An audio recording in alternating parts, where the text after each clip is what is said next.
Hello friends, good morning. Colonel Padmanabhan here. So far I have been making videos on the youth empowerment, and today I shall be addressing a very social issue, that is, why do students commit suicide? Recently, a girl MBBS students belonging to Amla Medical College of Trichure, Kerala, she jumped down from the third floor and committed suicide. Before that, again an MBBS girl students of Amrita Medical Institute, Kochi, again Kerala, jumped from the sixth floor and committed suicide. This has prompted me to address this very social issue. Why do many buds they get faded away before they are blossomed? Who is accountable for this? The government, the education system, the society, the parents, or the friends? In fact, I had the fortune to interact with students, teachers, and the principals of West Bengal, Sikkim, Maharashtra, and Kerala for almost 6 years plus during my service. And, uh, and today I shall be touching upon the startling statistics of the students committing suicide in India, and also the various probable reasons why do they commit suicide, and also what are the warning signals, that is, before one commits suicide will display some sort of warning signals, and if they are correctly identified, the society, parents, or the family members, or the friends, I would say, this life can be saved. And I shall also touch upon the preventive measures, that is at the government level and also at society level. Now, coming to the startling statistics on suicides, India is a suicide capital of the world. 8 lakh people commit suicide every year world over. Of this, 1.1 lakh 37,000, that is almost 27%, is from India. 10,159 students have committed suicide in 2018 and 10,335 in 2019. From 2015 to 2019, almost 48,537 students, that is 27% students, committed suicide. Over 90% students who have committed suicide have been diagnosed as mental disorder. 16% of the college students are reported being diagnosed with depressive disorder. 27 students across 10 Indian Institute of Technology, they committed suicide between 2014 and 2019. And in this, Indian Institute of Technology Madras tops the list with 7 students. Last year, 19 students from Telangana committed suicide.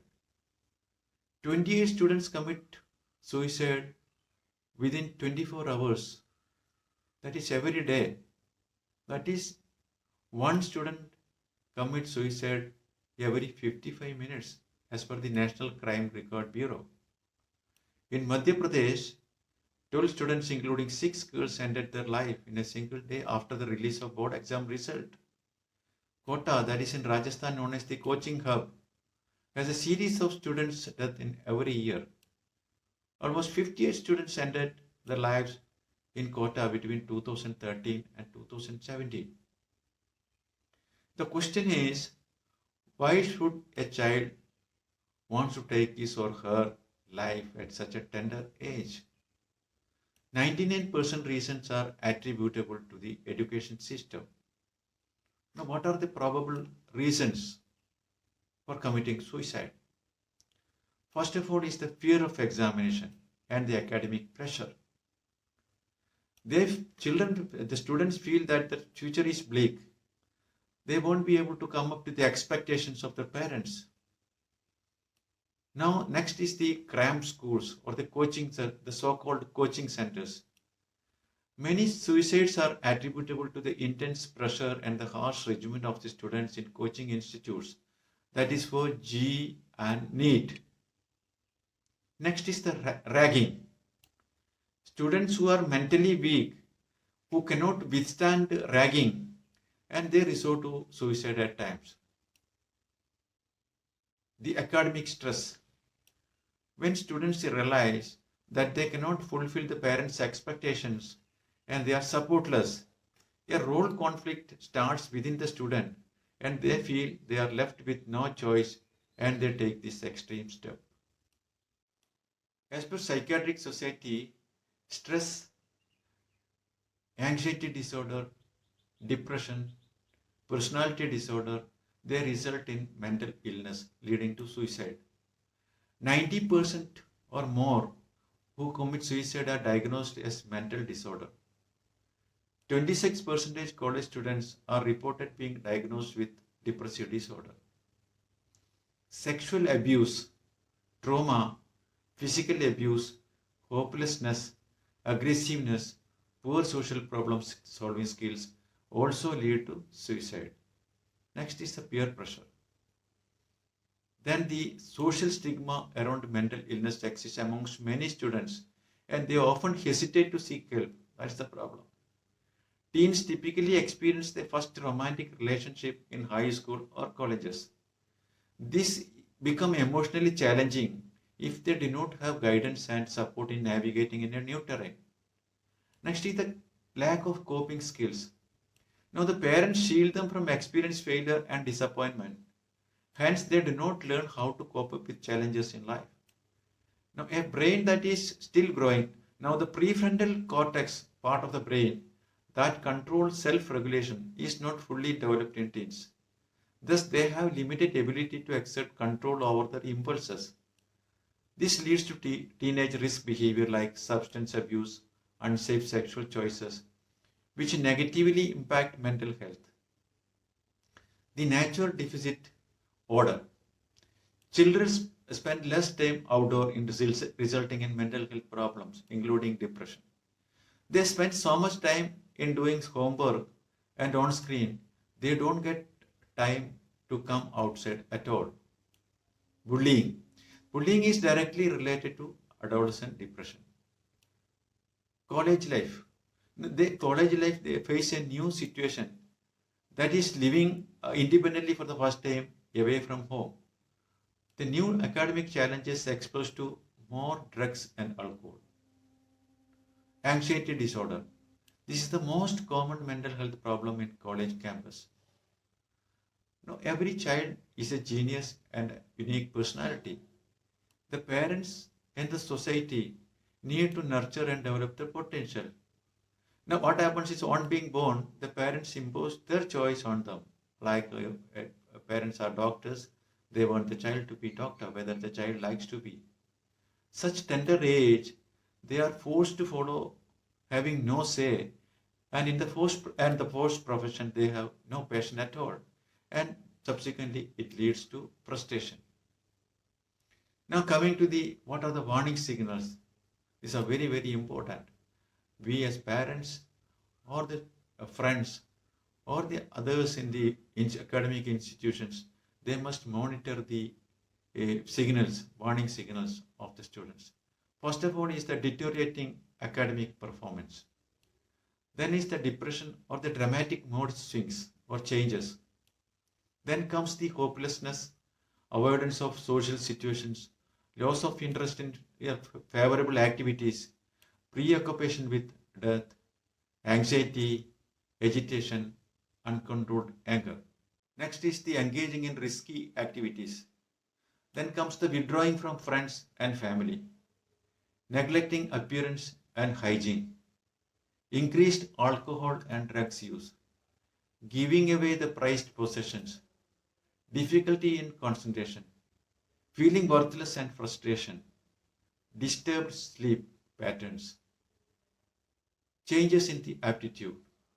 These are the important what you call the warning signals, and we all need to observe the child changes any such what you call indications or warning signals. If notice, we should chase it, follow the child, and correct it.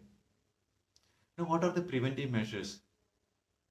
Now, the government needs to bring in suitable changes in the academic system, the exam pattern, creation more higher education primary institutions like Indian Institute of Technology, IIM, medical colleges, and they should promote social networking and also connectedness, improve access to the mental health service on and off campus, identify and assist students at risk for suicide, bring regulation in coaching institutions, extend facilities to poor and competent students for access to higher education, improve mental health through access to counseling and outdoor therapy, meditation and yoga.